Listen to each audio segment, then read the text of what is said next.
ख़ास तौर से अभी जो है आपको स्ट्रेस मैनेजमेंट पे ध्यान देना चाहिए। नई बुक्स को बिल्कुल नहीं देखें। जो पुरानी बुक्स आपने पढ़ी है उस पे ख़ास तौर से आप रिवीजन करते जाएँ। करंट अफेयर्स को बार-बार देखें, क्योंकि करंट अफेयर्स में अगर आप लीड करते हैं तो आपके पीटी होने के चांसेस जो है वो बढ़ जाता है। दुनिया का नारा जमे रहो, तुम जमे रहोगे रिजल्ट 100% मिलेगा। और रुक जाना नहीं, तुम कहीं हार के कांटों से निकलेंगे, आपके पहाड़ जो है कांटों से आने वाली है। आप सफलता के लिए कंटिन्यू प्रयास करिए। अगर आप प्रयास करते हैं तो पूरी की पूरी जो कायनात है आपको सपोर्ट करेगी। रिजल्ट तो 100% होना है। नमस्कार, आप देख रहे हैं द इंडिया टॉप। मैं हूं आदेशपुरी। यूपीएससी का रिजल्ट घोषित हो गया। बिहार के शुभम कुमार टॉप किए। इसके अलावा टॉप 10 में 3 बिहार के कैंडिडेट थे। सबसे बड़ी बात, पहला रैंक, दूसरा रैंक और 10वां रैंक ये ह्यूमैनिटी वाले हैं। और हमेशा ये कहा जा रहा था यूपीएससी में, हमने भी चर्चा सर के साथ ही किया था कि ह्यूमैनिटी का रिजल्ट घटते जा रहा है या परफॉर्मेंस कम होते जा रहा है। वो इसमें सुधार हुआ है। वही 67वीं बीपीएससी के बारे में बात करेंगे। हमारे साथ हैं Ranjit Kumar Singh sir, senior IAS हैं, गुजरात कैडर के, बिहार में पदस्थापित हैं। इनसे ही बात करेंगे। सर, ह्यूमैनिटी को कैसा देख रहे हैं सर? यूपीएससी में रिजल्ट में बहुत सारे कैंडिडेट अच्छे रैंक लाए हैं इस बार रिजल्ट जो है वो बेटर रहा है। बिहार के भी अगर परिप्रेक्ष्य में देखा जाए तो बिहार से जो रिजल्ट है, आपने जैसा बताया कि टॉप 10 में 3 बिहार के हैं और 2 झारखंड के, यानी कि आधे जो है 10 में से 5 जो है बिहार झारखंड के हैं। और पूरे अगर 100 में देखा जाए तो लगभग 15 रिजल्ट जो है वो बिहार झारखंड को मिलाकर है। तो इस बार की जो रिजल्ट है बहुत अच्छी है। ह्यूमैनिटी बैकग्राउंड से भी अच्छे रिजल्ट आए हैं। और ख़ास तौर से उत्तर बिहार से देखेंगे, उत्तर भारत से देखेंगे तो रिजल्ट बहुत ही अच्छा रहा है, जो कि एक मोटिवेशनल व्हीकल हो सकता है बिहार के बच्चों के लिए, जो बिहार के एस्पिरेंट्स हैं उनके लिए, कि वो तैयारी करेंगे तो निश्चित रूप से सफलता मिलेगी। और लगभग 5 साल के बाद देखने को मिल रहा है कि इस तरह के अच्छे रिजल्ट और बम्पर रिजल्ट जो है बिहार से हुए हैं। सर, कुछ वैसा ही पैटर्न जब आप दिया करते थे कि आईआईटी के स्टूडेंट थे, हिस्ट्री हुआ, फिलॉसफी हुआ, हिंदी हुआ, ज्योग्राफी लेके वो अच्छे टॉप 10 में आया करते थे। क्या वैसे ही दिशा में बढ़ते हुए देख रहे हैं क्या यूपीएससी को फिर से? मैं फिर से देख रहा हूँ कि रिजल्ट, चूँकि बीच के 5-6 सालों में ऐसा रिजल्ट था कि पूरा टेक्निकल बैकग्राउंड से ज़्यादा रिजल्ट होता था, तो मुझे लगता है कि स्केलिंग की ज़रूरत होती थी और यूपीएससी ने इसको अपनाया भी। और फिर से वो ट्रेंड आना शुरू हुआ है कि रिजल्ट जो है वो उत्तर भारत और बिहार से रिजल्ट जो है उसकी संख्या बढ़ रही है और धीरे धीरे ह्यूमैनिटी की तरफ जो है झुकाव बढ़ रहा है। बहुत सारे इंजीनियर्स हैं या फिर जो टेक्निकल बैकग्राउंड के, उन्होंने आर्ट्स पेपर लेकर, ह्यूमैनिटी बैकग्राउंड के पेपर्स को लेकर ही इस बार की सफलता उन्होंने अर्जित की है और उसमें मार्क्स भी उनको अच्छे मिले हैं। सर, 10-12 दिन बचे हुए हैं पीटी में, जो 21 का जो यूपीएससी पीटी होने वाला है। कैंडिडेट जो शामिल हो रहे हैं उनको अभी किन चीज़ों पर सबसे ज़्यादा ध्यान देना चाहिए लास्ट समय में सर? 10 अक्टूबर को सभी कैंडिडेट्स जो है वो अपीयर होने जा रहे हैं यूपीएससी, सीएससी, पीटी के एग्ज़ाम के लिए। तो सभी को सबसे पहले तो मेरी ओर से बहुत सारी शुभकामनाएं। ख़ास तौर से अभी जो है आपको स्ट्रेस मैनेजमेंट पर ध्यान देना चाहिए। नई बुक्स को बिल्कुल नहीं देखें। जो पुरानी बुक्स आपने पढ़ी है उस पर ख़ास तौर से आप रिवीजन करते जाएँ। करंट अफेयर्स को बार-बार देखें, क्योंकि करंट अफेयर्स में अगर आप लीड करते हैं तो आपके पीटी होने के चांसेस जो है वो बढ़ जाता है। तो अभी कोई नई किताब नहीं पढ़े। अभी जो है पढ़ने का जो समय है उसको भी ठीक कर ले। रात के वक्त जो पढ़ रहे होंगे वो उसको छोड़ दे। अब जो है डे टाइम में पढ़ना शुरू करें, क्योंकि 10 अक्टूबर को फिल्म्स होना है। अभी से अपनी जो रूटीन है वो उसको बेटर करना होगा, क्योंकि अगर जो रात में पढ़ते हैं, दिन में वो 10 बजे तक सोते हैं, तो उसका रिजल्ट पे इफेक्ट हो सकता है। अभी से अपनी रूटीन जो है वो मॉर्निंग 7 बजे 6 बजे उठने की जो प्रक्रिया है उसको शुरू करें और मैक्सिमम जो है रिवीजन की तरफ जाएँ। सेट जो है क्वेश्चन पेपर वगैरह का सेट जो है, थोड़ा वो सेट वगैरह भी वो कर सकते हैं, लेकिन उसमें जो मार्क्स आ रहा है उस पर आप बिल्कुल ध्यान नहीं देना है। क्योंकि कई बार होता है किसी इंस्टीट्यूट्स का जो मॉड्यूल सेट होता है वो कभी टफ होता है, कभी इजी होता है, तो बिल्कुल ध्यान नहीं देना है। लेकिन जहाँ से क्वेश्चन आ रहा है सिलेक्टिव होकर उन सब पोर्शंस को अभी से रीड करना चाहिए। स्ट्रेस बिल्कुल नहीं रखना चाहिए। जब भी उनको स्ट्रेस लगता है अपने दोस्तों से बात करें और बिल्कुल जो पढ़ाई कर रहे हैं उसी पे बात करें। लेकिन फोकस हमेशा जो है ज्योग्राफी पर, करंट अफेयर्स पे, science and technology, environment technology and science and technology, current, history and art and culture, ये इतना पोर्शन है जहाँ से लगभग जो है 60 से ज़्यादा क्वेश्चंस आपको मिल जाएंगे। तो पास होने के लिए आपको 100 में से 60 क्वेश्चन को 100% सही करना होगा, तो निश्चित रूप से आप जो है प्रीलिम्स में क्लियर कर पाएंगे। सर, 67 बीपीएससी का भी सर नोटिफिकेशन जारी कर दिया गया। 555 सीट है और लगभग देखा जाए तो 75 से 80 दिन पीटी में बचा हुआ है। उनको क्या करना चाहिए फिलहाल से? आप तो हमेशा सर देते रहते हैं, उन लोग से बात करते रहते हैं, लेकिन 75 दिनों में 108 कट ऑफ पिछली बार गया था, 110 सेफ माना जाएगा, उसके लिए क्या करना होगा? देखिए, अभी जो है 67th बीपीएससी के बारे में बताऊंगा कि ख़ास तौर से फिर से मैं बोलूँगा कि बीपीएससी पीटी पास करना जो है एक बहुत टफ हो गया है, क्योंकि बीपीएससी द्वारा जितने सीट होते हैं उससे 10 गुना ज़्यादा ही रिजल्ट प्रीलिम्स में दिया जाता है। यदि माना जाए कि अभी 555 सीट है और डीएसपी के सीट्स और इसमें ऐड होने हैं तो 600 प्लस कुछ आएंगे, तो रिजल्ट टोटल जो है वो लगभग 6500 से 7000 फिल्म्स के रिजल्ट आएंगे, और इसमें जो बच्चे बैठते हैं लगभग 6 से 7 लाख। तो आप उम्मीद कर सकते हैं, आप समझ सकते हैं कितना टफ है। अब टफ होने के चलते जो कट ऑफ कभी 90 होता था आज 107 तक पहुंचा है, वो हो सकता है नेक्स्ट टाइम वो 110 तक पहुंचे।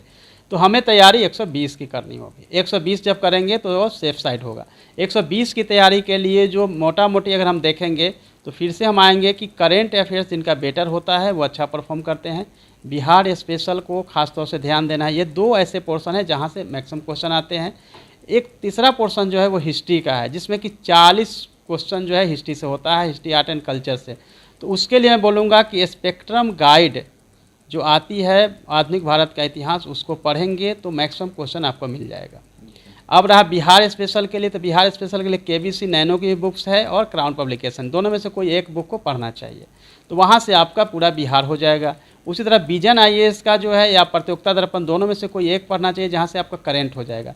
तो अगर ये 3 सेगमेंट को अगर देखते हैं तो लगभग आपका क्वेश्चन जो है 100 के पास जाता है, लेकिन 100 से आपका काम होगा नहीं। अब जरूरी है कि आपको इकोनॉमिक्स से जो 10-15 क्वेश्चन आएंगे, पॉलिटी से 10 से 15 क्वेश्चन आएंगे, उस पर भी ध्यान देना है। इवन कि 10 जो मैथ से प्रश्न पूछे जाते हैं उसकी भी तैयारी और प्रैक्टिस करनी होगी। अब तक जो है कैंडिडेट केवल ए और या बी या सी जो भी उनको लगता था उसको कलर करके आ जाते थे, भाग भरोसे कभी 2 कभी 5 भी उनका सही हो सकता था, लेकिन अभी 10 के 10 पे तैयारी करनी होगी ताकि उनका कम से कम 8 क्वेश्चन जो है मैथ का भी सही हो जाए। यानी कि आपकी तैयारी 120 की करनी होगी। और साइंस में देखेंगे तो साइंस में सभी नहीं पढ़ना है, साइंस में केवल आपको बायोलॉजी देखना है। बायोलॉजी में भी ह्यूमन बॉडी से, मानव शरीर से जुड़े हुए जो तथ्य है, फैक्ट है, उसी से प्रश्न पूछे जाते हैं। तो 9-10 की एनसीईआरटी की बुक से साइंस पढ़ सकते हैं। इकोनॉमिक्स के लिए बिल्कुल मोटी और कोई भी किताब पढ़ने की कोई ज़रूरत नहीं है। इकोनॉमिक्स के लिए केवल करेंट जो इकोनॉमिक्स है उस पर फोकस करें, और नॉर्मली जो है प्रतियोगिता दर्पण की एक सप्लीमेंट्री आती है जिससे कि आप अपनी तैयारी को मुकम्मल अमली जामा पहना सकते हैं। तो ये पूरा का मोटा मोटा मैंने बता रहा हूँ वो है। अब प्रैक्टिस सेट भी करना चाहिए। 10 ईयर्स प्रीवियस 10 ईयर्स के जो प्रश्न है उससे भी अपनी प्रैक्टिस को करना चाहिए, जिससे कि आपको पता चले कि कितने क्वेश्चन आते हैं। लेकिन चूँकि बिहार बीपीएससी एग्ज़ाम जो लेती है उसमें 5 ऑप्शन होता है। ई जो होता है वो कहीं ना कहीं कन्फ्यूजन के लिए है और कन्फ्यूज करता है, इसीलिए कट ऑफ देखेंगे कि 100 अदरवाइज 120 भी कट ऑफ हो सकता था। तो ई वाले को ध्यान से, और ज़रूरत हो तो जब भी आप आंसर बनाएं तो हमेशा अगर आपको ए बी सी डी से अगर आंसर मिलता है तो ई पढ़ना ही नहीं चाहिए। ई पे तभी जाना है जब आपको ए बी सी और डी तक जाने के बाद आपको लगता है कन्फ्यूजन की स्थिति है तो आंसर वो ई होगा, तो ई पे आप जा सकते हैं। अदरवाइज अगर आपको answer A B C D में जाके मिल जाता है तो नहीं जाना चाहिए। जैसे हो सकता है कि ये कोई क्वेश्चन का 2 आंसर हो, तो बिना समझे बूझे से ई पे जा सकते हैं। डी तक गए, आपको लगा कि अरे कोई आंसर तो मिल नहीं रहा है, जो भी क्वेश्चन पूछा है, आप ई पे चले जाइएगा, ई उसका आंसर होगा। बहुत सिंपल मैं बता रहा हूँ कि आपको एक टेक्निक है जिससे आप कर सकते हैं। लेकिन जैसे आपको आंसर 3 में से 4 में से एक मिल गया है, इसका मतलब ई तो जाना नहीं है, ई आपको बनाना नहीं है। तो ये तरीका अपनाएंगे तो आपका स्कोर जो है बेटर हो पाएगा। ग्रुप में पढ़ाई करिए, शाम के स्टडी कम से कम बिहार स्पेशल और करेंट ग्रुप में पढ़िए, उससे ज़्यादा याद होगा। एक दूसरे से पूछेंगे तो ज़्यादा से ज़्यादा याद होगा। हर बिहार स्पेशल के बुक में अलग अलग फैक्ट होता है, तो मैं इसके लिए यही बोलूँगा कि सभी फैक्ट को याद रखिए। जो फैक्ट आपको मैच करता हो एग्जाम में उसको आप लगाइए, तो आपका जो है 120-30 की तैयारी आपको रखनी होगी, क्योंकि कट ऑफ जो है 110 तो मैं समझता हूँ जाएगा ही।